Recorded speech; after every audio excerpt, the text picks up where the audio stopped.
اور کبھی اس کو حدیث کہا جاتا ہے. حدیث کا لفظ نسبتاً بہت زیادہ شہرت رکھتا ہے اور اس کے لیے جامع لفظ جو ہے وہ سنت کا لفظ ہے. یہ دو چیزیں دین کہلاتی ہیں اور دین کا مجموعہ ہے. اس کے علاوہ جتنی چیزیں بطور دلیل ذکر کی جاتی ہیں وہ حقیقتاً ان دو کو سمجھنے اور ان سے استنباط و استدلال کرنے کے مختلف طریقے ہیں. اب اگلا سوال یہ ہے کہ دین میں حدیث کا مقام کیا ہے؟ یہ کیا حیثیت رکھتی ہے حدیث قرآن کریم کے ساتھ؟ اس کا تعلق کس نوعیت کا ہے؟ اس کا مقام اور مرتبہ کس نوعیت کا ہے؟ ایک اعتبار سے قرآن اور حدیث کا باہمی تعلق ان کے درمیان فرق ہے. بغیر کسی شبے کے میرے خیال میں اس میں اختلاف نہیں ہے کہ نسبت کے اعتبار سے کتاب اللہ اعلیٰ و بالا ہے اور حدیث رسول اللہ یا سنت نبوی دوسرے نمبر پر آتی ہے. اس لیے کہ کتاب اللہ رب العزت کا کلام ہے.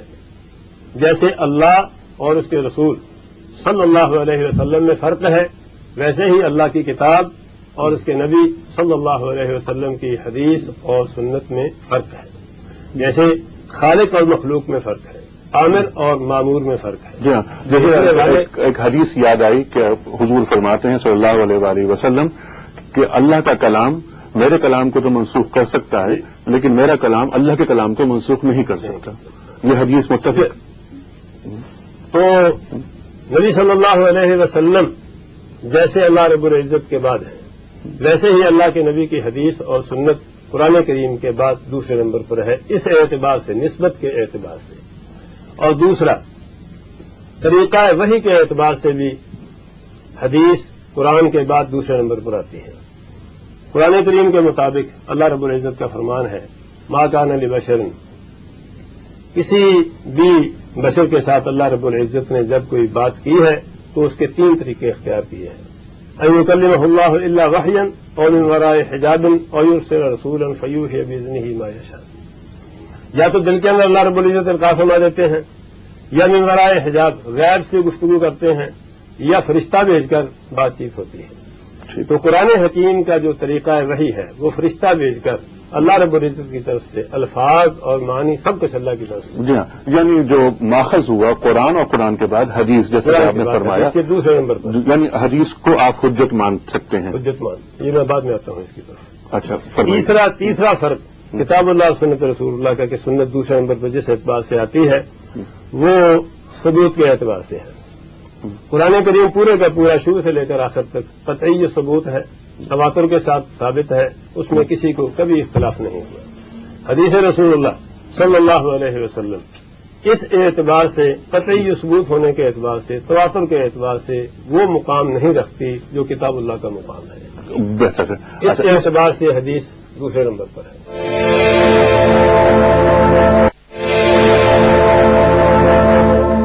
جناب جاوید گاندھی صاحب، یہ گفتگو، طویل گفتگو آپ نے عبدالرشید صاحب کی سماعت فرمائی.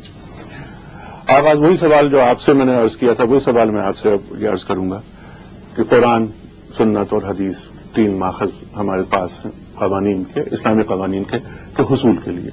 حدیث کو کس مقام پر رکھتے ہیں اور وہی بات کہ کیا حدیث کو ہم حجت مان سکتے ہیں؟ دیکھیے حنیف صاحب، حدیث بعض ایسے موضوعات کو بیان کرتی ہے جس میں قرآن مجید میں ہمیں بہت سی چیزیں نہیں ملتی. رسالت میں آپ صلی اللہ علیہ وسلم کا اسوہ حسنہ ہے، اس کی تفصیلات کے بارے میں قرآن کچھ اشارات کر دے گا، اس کی تفصیلات حدیث ہی سے ملتی ہے. اس کا واحد ذریعہ وہی ہے. رسول اللہ علیہ وسلم کی تفہیم طویل ہے، نبی صلی اللہ علیہ وسلم پر دین اترا ہے. حضور صلی اللہ علیہ وسلم سے کسی نے دین کے بارے میں کوئی سوال کیا ہے، کوئی بات سمجھنا چاہیے، بطور خود حضور نے یہ چاہا کہ کوئی بات سمجھا دیں، اس کا ریکارڈ آپ کو کہاں ملے گا؟ اس کا مستند ترین ذریعہ حدیث ہے. یعنی یہ وہ امور ہیں جن کے بارے میں ہم کسی اور ذریعے کی طرف بعد میں رجوع کریں گے، سب سے پہلے حدیث کی طرف رجوع کریں گے، اس لیے کہ وہی زیادہ سے زیادہ اصطلاحات کے ساتھ ان چیزوں کو بیان کرتی ہے. جیسے میں نے عرض کیا کہ قرآن مجید میں کچھ اشارات تو حضور کی سیرت و سوانح کے بارے میں بھی، حضور صلی اللہ علیہ وسلم کے اسوہ حسنہ کے بارے میں آپ کو مل جائیں گے، لیکن ان کے جاننے کا واحد ذریعہ ہمارے پاس حدیث ہے، واحد اور مستند ترین ذریعہ حدیث ہے. حدیث کی دین میں وہی اہمیت ہے جو رسول اللہ علیہ وسلم کی اہمیت ہے. میں اپنے پیغمبر سے کیسے بے نیاز ہو سکتا ہوں؟ سوال یہ ہے کہ جس ہستی کو میں اللہ کا پیغمبر مانتا ہوں، میرے دل میں شدید خواہش ہوگی کہ میں ان کی تفہیم طویل سے واقف ہوں، میں ان کے اسوہ حسنہ سے واقف ہوں، میں ان کی سیرت و سوانح سے واقف ہوں، ان کے شب و روز سے واقف ہوں۔ حدیث کیا ہے؟ رسول اللہ علیہ وسلم کے قول و فعل اور تقریر و تصویر کی روایت ہے، یعنی حضور نے کچھ کہا ہے تو بیان کر دیا گیا ہے، حضور صلی اللہ علیہ وسلم نے کچھ کیا ہے تو اس کو روایت کر دیا گیا ہے۔ رسالت کو آپ صلی اللہ علیہ وسلم کے سامنے کوئی معاملہ ہوا ہے اور آپ نے اس کو برقرار رکھا ہے، اس پر نکیر نہیں فرمائی، اس کی نفی نہیں کی، تو اس کو راویوں نے بیان کر دیا ہے۔ یہ سب کچھ کے جاننے کے لیے میرے نزدیک تو اس بحث کی بھی کوئی ضرورت نہیں ہے کہ قرآن کے بعد، میں یہ کہتا ہوں کہ اس میں تو کوئی شک نہیں کہ قرآن اللہ کی کتاب ہے، لیکن قرآن مجید میں تو ان امور میں سے بہت سی چیزیں زیر بحث ہی نہیں آئی، ہم مجبور ہیں اس کے لیے کہ حدیث کی طرف رجوع کریں، اور ہمارے یہاں جو حدیث کا ذخیرہ موجود ہے جب ہم اس کو پڑھتے ہیں تو اسی سے اصل میں پیغمبر کی پوری شخصیت ہمارے سامنے آتی ہے، ان کے شب و روز ہمارے سامنے آتے ہیں، انہوں نے دعوت کیسے پیش کی، ان کو کیا مراحل پیش آئے، ان کی زندگی میں کیا مقامات آئے، یہ سب ہمیں یہیں سے معلوم ہوتے ہیں۔ اس کے بعد تاریخی ریکارڈ کی چیزیں حدیث ایک بات میں غیر معمولی اہمیت ہے۔ ایک خیال یہ ظاہر کیا جاتا ہے بعض اوقات کہ قرآن ہمارے لیے کافی ہے، حدیث کافی نہیں، تو آپ اس خیال سے اتفاق کرتے ہیں؟ تو یہ ہے کہ یہ ایک ایسی بات ہے کہ جو کوئی صاحب عقل اور صاحب بصیرت آدمی سننا بھی پسند نہیں کر سکتا۔ اس کی وجہ یہ ہے کہ رسول اللہ صلی اللہ علیہ وسلم کا نام دین ہے، دین کا تنہا ماخذ زمین کے اوپر محمد رسول اللہ صلی اللہ علیہ وسلم کی ذات والا صفات ہے، آپ نے جو دیا وہ دین ہے۔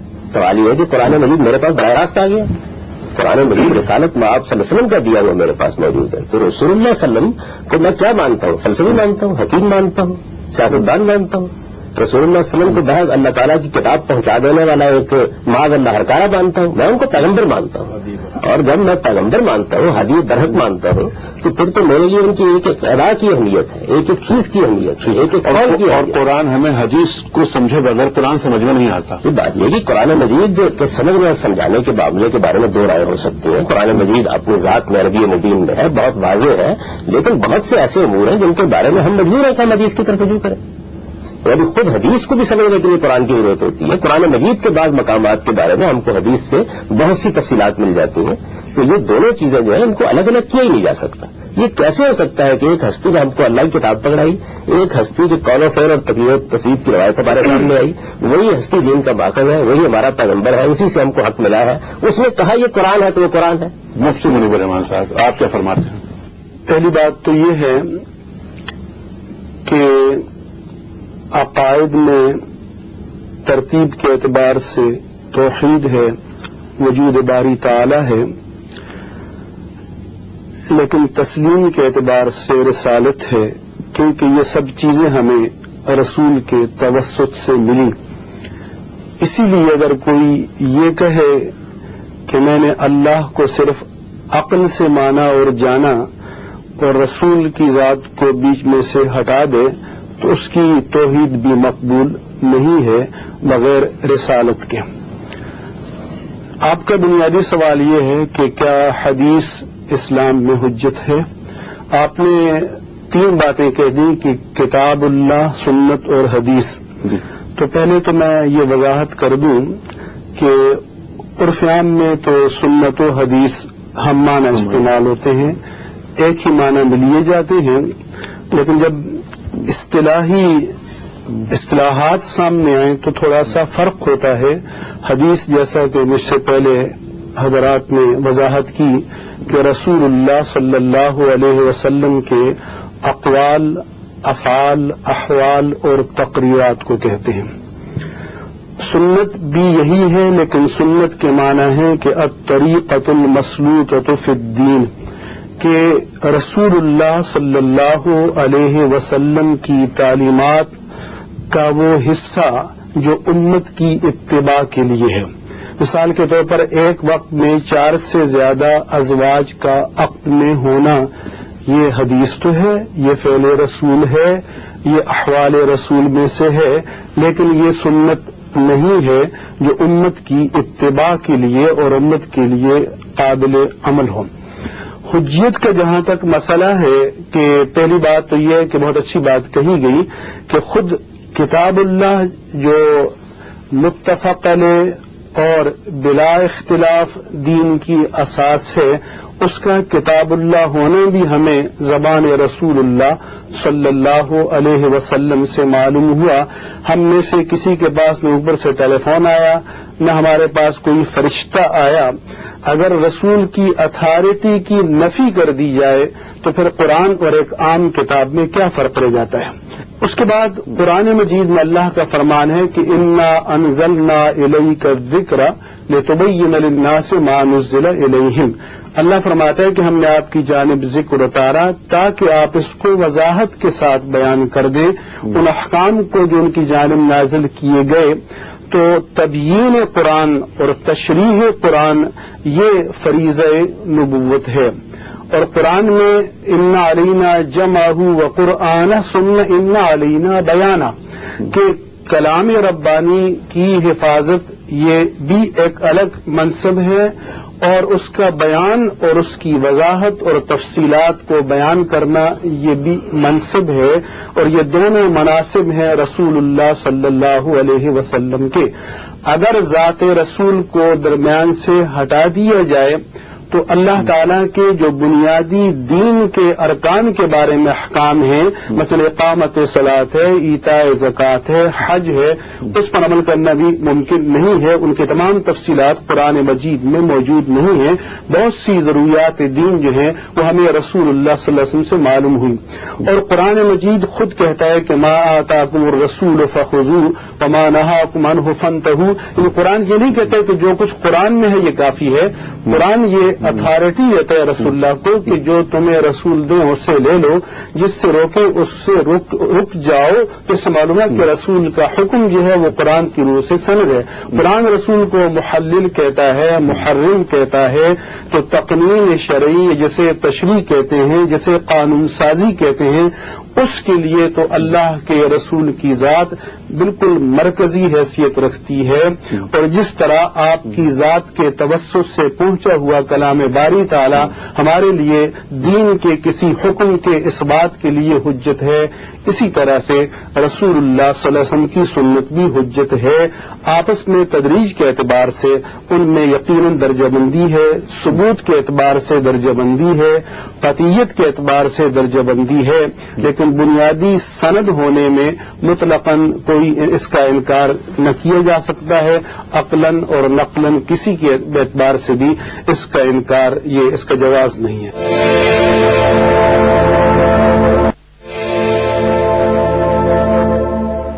مفتی صاحب، آپ نے فرمایا بھی آیت قرآن کریم میں تلاوت کی، رسول جو تمہیں دے وہ لے لو اور جس کو منع کرے اسے چھوڑ دو۔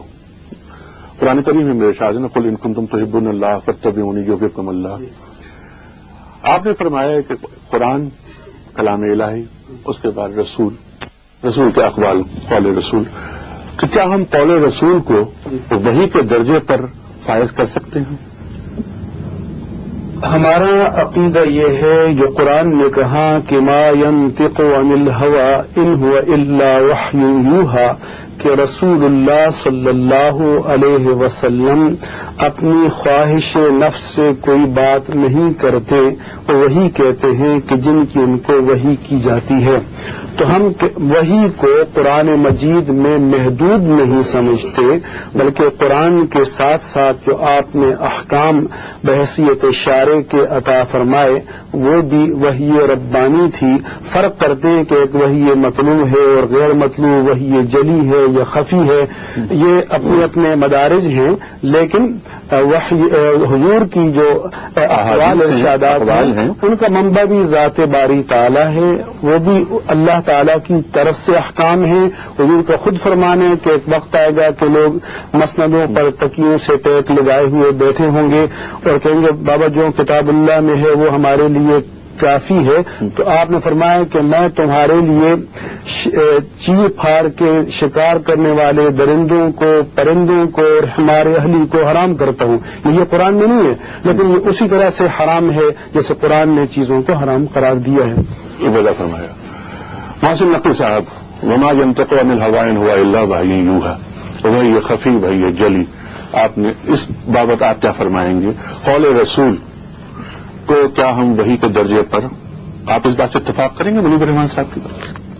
اگر کسی قول رسول کا، فعل رسول کا یا تقریر رسول کا یقینی علم حاصل ہو جائے تو اس کا درجہ آیات قرآن سے یا یوں کہہ لیے کہ وحی ربانی سے کم نہیں ہے.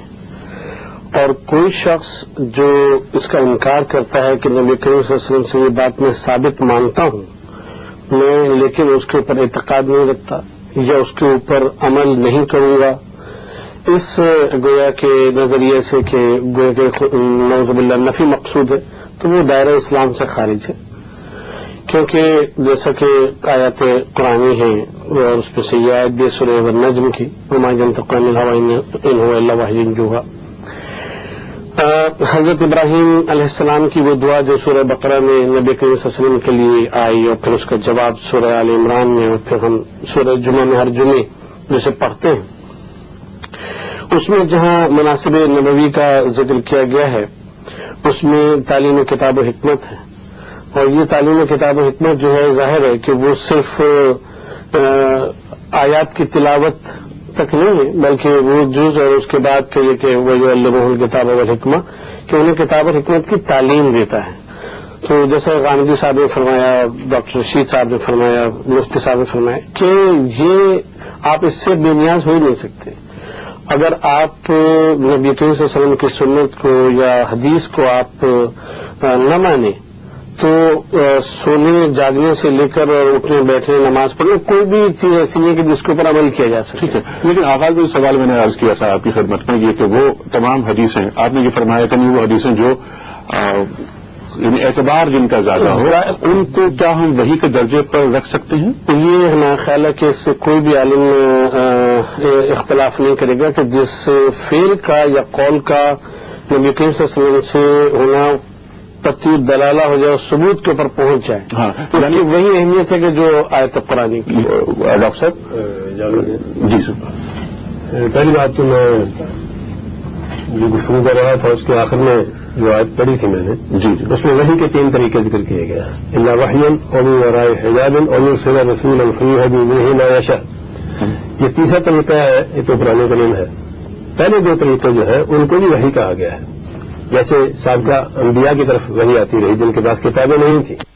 نبی صلی اللہ علیہ وسلم کے ساتھ اللہ تعالیٰ نے لیلۃ المعراج جو گفتگو کی وہ وراء حجاب تھی، وہ وحی ہے. اس کے علاوہ امام الانبیاء کے دل میں جو کچھ القاء کیا گیا، آپ نے جو فرمایا اور جو کر کے دکھایا وہ بھی وحی ہے. اس لیے حدیث مکمل طور پر اگر ثابت ہو جائے یہ بات اپنی جگہ قائم رہے گی. حدیث جب ہر وہ بات جو امام الانبیاء کے منسوب کر دی جائے اسے حدیث نہیں کہا جا سکتا. اس پایا ثبوت کو پہنچ جائے وہ وحی ہے، اس میں شک اور اختلاف کی کوئی گنجائش نہیں ہے. یہ مقام حدیث نہیں، یہ حجیت حدیث کا موضوع ہے. اور احادیث کی جو کتابیں ہیں ان پر گفتگو ایک الگ موضوع ہے، مقام حدیث ایک الگ موضوع ہے. اس وقت جو ہم گفتگو کر رہے ہیں وہ مقام حدیث، کیونکہ دین میں حدیث کا کیا مقام ہے، یا دوسرے لفظوں میں یوں کہہ لیں کہ حدیث کا قرآن کے ساتھ کیا تعلق ہے. ٹھیک ہے، اگلا موضوع جو ہے کہ جو کچھ ہمارے ہاں موجود ہے ان کی ثبوت کی کیا حیثیت ہے، یہ ایک الگ موضوع ہے. ٹھیک، بالکل ٹھیک ہے. محسن صاحب آپ کی بات کٹ گئی تھی، آپ بات مکمل کر لیجیے.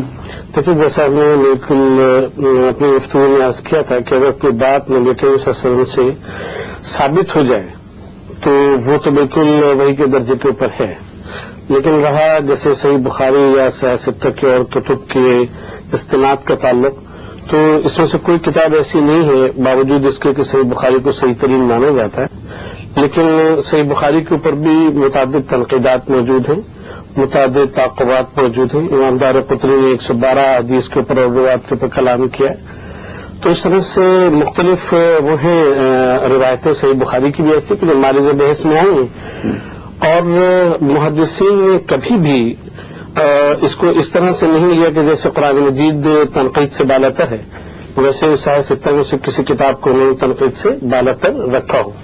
اسی لیے ہم ہر دور میں محدثین کی مختلف کاوشوں کو علماء اہل سنت میں دیکھتے ہیں، اور ہم شاید جہاں یہ آپ کی نالج کے لیے تھوڑا سا اضافہ کریں گے کہ ہمارے عہد میں ایک بہت مشہور محدث گزرے ہیں ناصر الدین البانی، انہوں نے تقریباً 60 کی کوئی کتاب ایسی نہیں ہے کہ جس کا انہوں نے دوبارہ جائزہ لے کر اور اس کا صحیح نہ تیار کیا ہو اور اس کی ضعیف احادیث کو علیحدہ نہ جمع کیا ہو. لہذا ہم یہ بات تو نہیں کہہ سکتے کہ صحیح بخاری جو ہے وہ از اول تا آخر بالکل تنقید سے بالاتر ہے، لیکن ہم یہ کہہ سکتے ہیں کہ ان میں سے بیشتر احادیث ہوں گے جن کو علماء اہل سنت کو کبار محدثین نے صحیح مانا ہے.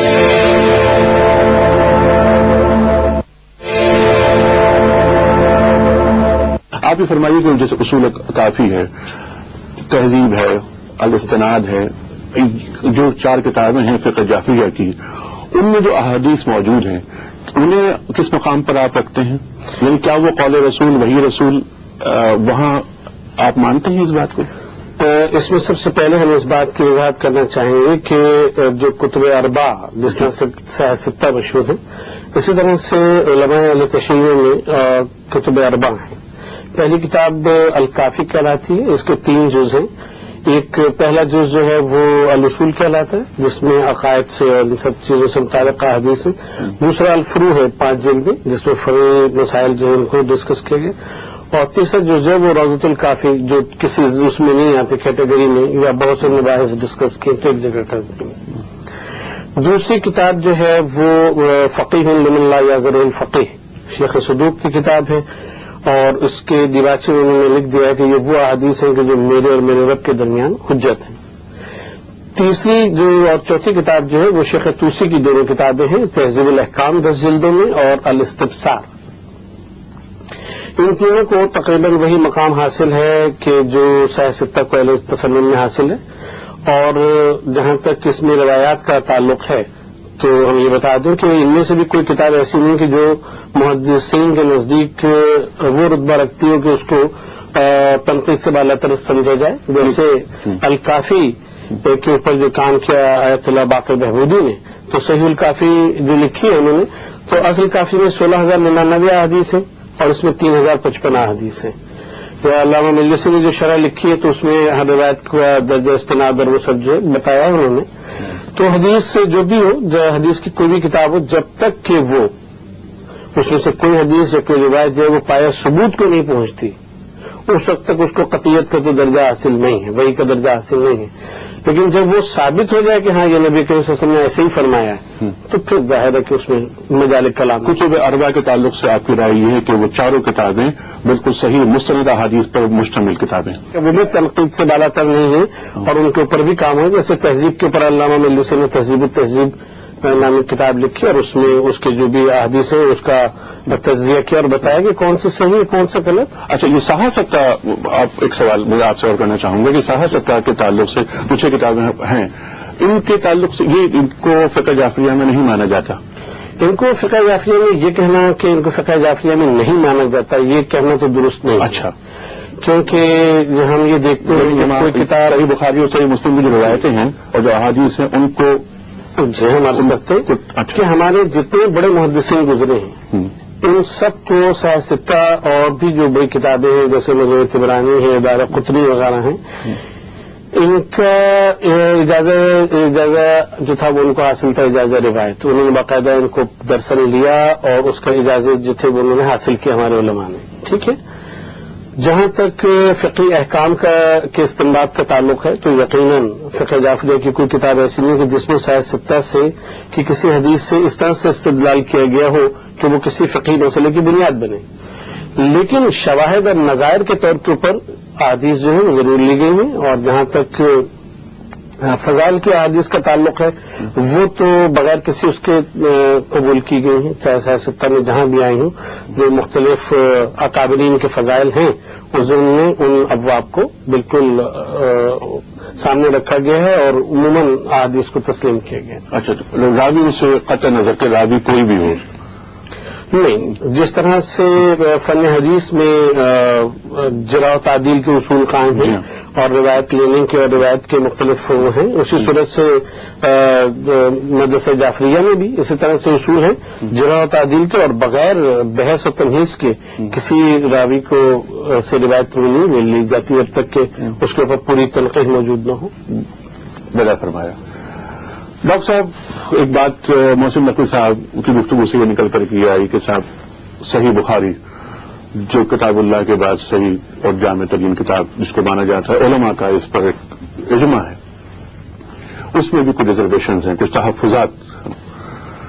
اچھا، یہ کہا جاتا ہے، اسے ہم غلط فہمی کہہ لیں یا ایک تاثر کہہ لیں، وہ یہ کہ صاحب 193 ہجری میں حضرت امام بخاری پیدا ہوئے، 3 صدی ہجری میں احادیث جمع ہوئی اور 6 لاکھ احادیث یا 9 لاکھ احادیث جمع ہوتی ہیں، پھر مقررات کو اگر نکال دیے جائیں تو 4200 احادیث میرے خیال صحیح بخاری میں ہیں۔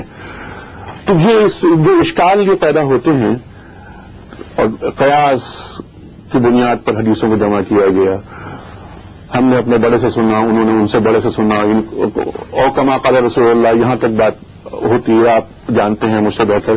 آپ ہی فرمائیے کہ اس قسم کے جو اشکالات ہیں ان کی کوئی حیثیت ہے؟ سب سے پہلے تو میں صحیح بخاری کے بارے میں، بلکہ صحیح ہے ان کے بارے میں وضاحت کرنا ضروری سمجھتا ہوں کہ فی الواقع محدثین کی جدوجہد اور ان کی کاوش کبھی بھی تنقید سے بالا نہیں رہی، اور انہوں نے یہ کوششوں کا دروازہ بند بھی نہیں کیا، بلکہ حافظ بن صلاح جو معروف محدث اور اصول حدیث کے ماہر اور امام مانے جاتے ہیں، ان کا خیال تھا کہ یہ تنقید کا دروازہ بند کر دیا جائے، اور جن پر اتفاق ہو چکا ہے اب کسی کو یہ حق نہ دیا جائے کہ اس کے بارے میں دوبارہ غور کرے۔ لیکن محدثین کرام نے ان کی اس بات کو تسلیم نہیں کیا، ہمیشہ ہی تحقیق ہوتی رہی، جیسا کہ شیخ ناصر الدین البانی رحمہ اللہ کا نام لیا گیا، انہوں نے بھی پوری صحیح ہے ان کا نئے سرے سے جائزہ لیا، اور بھی بہت سارے محدثین نے جائزہ لیا، لیکن حقیقت یہ ہے کہ اس وقت تک ان تمام کوششوں تمام کاوشوں کے نتیجے میں کوئی ایسی معقول بات سامنے نہیں آئی جس کے نتیجے میں ہم یہ کہہ سکیں کہ صحیح بخاری یا صحیح مسلم کی احادیث میں سے اتنی احادیث ناقابل قبول ہیں۔ گویا کہ جس شخص نے بھی تحقیق کی وہ اسی نتیجے پر پہنچا کہ ان کی تحقیق آخری انتہائی تحقیق تھی، وہ اصول بھی ان کے عظیم و شان تھے، بلکہ امام بخاری رحمۃ اللہ علیہ کی جو صحیح بخاری کے اندر حدیث لانے کی شرطیں ہیں ان میں سے ایک شرط یہ بھی ہے کہ میں ایسی حدیث سے ایسی روایتیں دوں گا جن پر مجھ سے پہلے یا میرے دور میں اتفاق ہو چکا ہو۔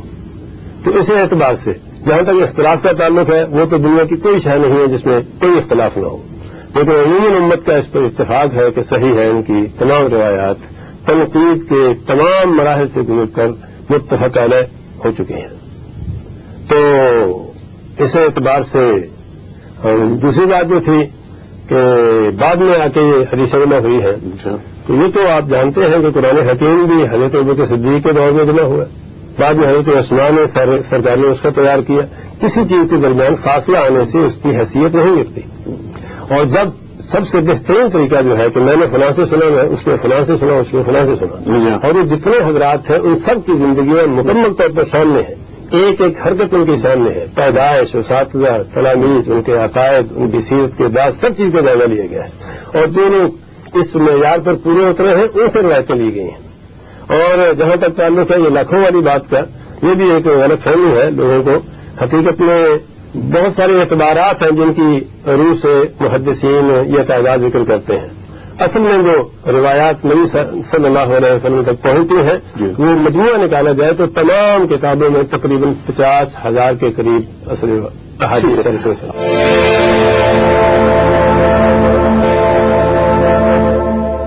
مولانا صاحب ذرا یہ فرمائیے کہ حیات نبوی میں حدیثوں کے تعلق سے حضور کا اپنے فرمان کیا کہ میری حدیثوں کو جمع کیا جائے، ان کو آگے بڑھایا جائے، یا پہلا مجموعہ کب کمپائل ہوا؟ حمام ابن منبہ کا نام آتا ہے، پھر حضرت علی کے کچھ صحیفے ہیں، عمر بن الاس کا نام آتا ہے، آپ اس تعلق سے کچھ فرمائیے کہ حدیثیں جمع ہونی کب سے شروع ہو گئی تھی؟ نبی علیہ الصلوۃ والسلام نے اپنی ابتدائی زندگی میں لوگوں کو روکا تھا حدیث لکھنے سے، تاکہ قرآن اور حدیث کے درمیان خلط ملط نہ ہو جائے، کوئی ملاوٹ کی صورت پیدا ہو جائے۔ جب لوگوں کو سمجھ آ گئی اور قرآن کریم کے ساتھ لوگوں کا ذوق ترقی کر کے سمجھ آ گئی کہ قرآن اس نوعیت کا ہے، اس کے بعد نبی علیہ الصلوۃ والسلام نے کچھ حدیثیں لکھنے کا حکم بھی دیا ہے، اور آپ کے زمانے میں بھی لکھی گئی ہیں، اور احادیث کے مجموعے جیسا کہ آپ نے کچھ مجموعوں کا ذکر کیا ہے، یہ صحابہ کرام کے پاس موجود تھے، اس لیے نبی علیہ السلام کے زمانے میں ہی حدیثیں لکھنے کا رواج ہو چکا تھا، اور تابعین کے زمانے میں، صحابہ کے زمانے میں تو پھر بہت سارے مجموعے تیار ہوئے۔ تو یہ کہنا کہ صدیوں بعد یہ کام شروع ہے، اس ایسا نہیں ہوا۔ جاوید غامدی صاحب اسی بات کو ہم آگے بڑھاتے ہیں کہ امام مالک کی موطا اس میں بھی احادیث جمع ہوئی، اس تعلق سے آپ کچھ فرمائیے. تو آپ کی اجازت سے پہلے تو ان 3 نکات کے بارے میں کچھ اپنا نقطہ نظر بیان کرنا چاہوں گا جو آپ زیر بحث لائے ہیں. ایک بات آپ کو یہ فرمائی کہ جو کچھ ہمیں حدیث میں ملتا ہے کیا وہ وہی ہے. دیکھیے اس بات پر کوئی اختلاف نہیں ہے کہ اللہ تعالیٰ نے جو وحی کی وہ قرآن میں ہے اور قرآن مجید ہی میں تنہا نہیں ہے. رسالت میں آپ صلی اللہ علیہ وسلم اللہ کے پیغمبر تھے اور ان کو بہت سی باتیں اس کے علاوہ بھی کری جاتی تھیں. اس سے یہ نتیجہ لازمی طور پر نہیں نکلتا ہے کہ ہر چیز جو حدیث کے مجموعے میں ہے وہی ہے.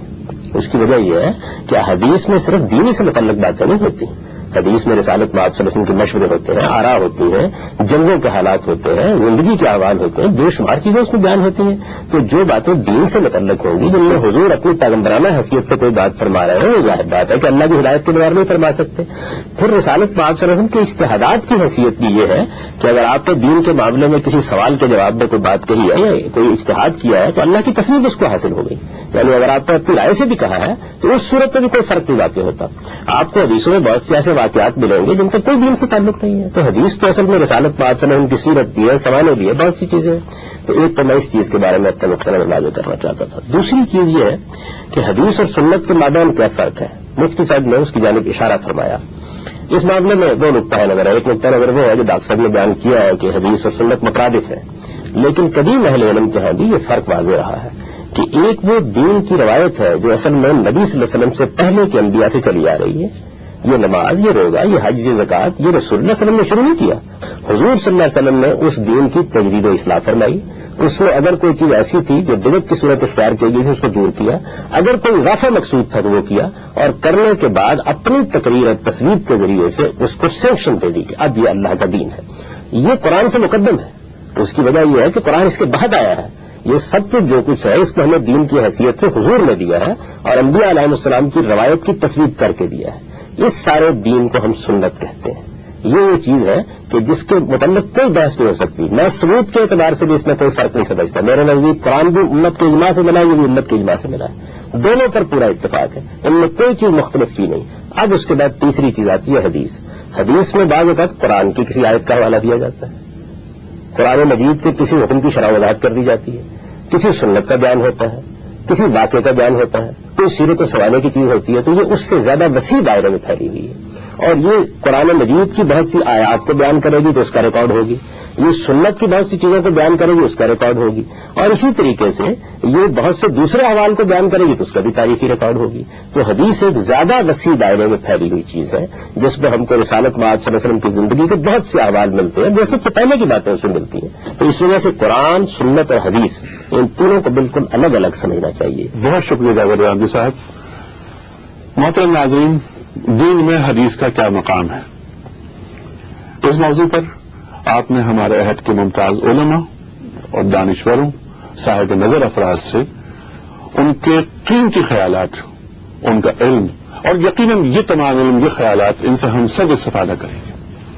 ہم سب نے سماعت کی ہے. میں دل کی گہرائیوں کے ساتھ اپنے چاروں معزز مہمانوں محترم ڈاکٹر عبدالرشید صاحب, محترم جاوید غامدی صاحب, محترم مفتی منیب الرحمان صاحب اور ڈاکٹر محسن نقوی صاحب, آپ سب کا دلی شکر گزار. آپ تشریف لائے. لیکن خواتین حضرات, یہ موضوع ابھی تشنا ہے, بہت ساری گفتگو ابھی ہونی باقی ہے. ہم اسی پینل کے ساتھ انشاءاللہ پھر حاضر ہوں گے. تب تک کے لیے اجازت. خدا حافظ.